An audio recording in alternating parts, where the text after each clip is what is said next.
About 5 years ago, I picked up and moved to LA on a 2 week notice. I had a casual conversation with a friend who said he was moving to LA, and I was at a point where I hated my job, and I said, "Hey, I'm gonna move with you." It was just a conversation at the bar. I packed all my stuff, gave up my apartment, quit my job, shipped my car across the country, and I was in LA 2 weeks later. And through that journey, I didn't have work prepared for me. I didn't have anything, and I would say a year into kind of figuring things out, I I was in school part time at the time, Yeah, I remember this time. and basically I needed a job at the time. I was single. I didn't even.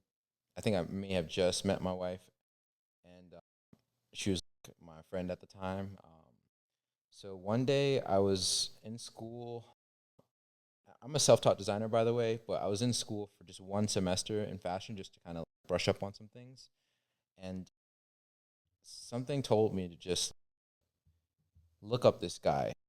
There's this guy named Greg Lauren, Ralph Lauren's nephew. Something told me to look him up, and I looked him up. And that day, I just walked into his office, had a conversation with a couple people. They turned me away initially, but then as I'm going back to my car, someone ran out to me and said, "Hey, wait, wait, wait." And then, through that process, I was able to get a job. He was a great mentor to me. And that was my first time where I saw the ins and outs of a fashion business.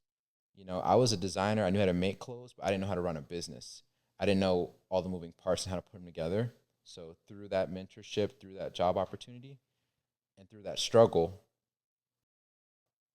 my back was against the wall and I made something happen.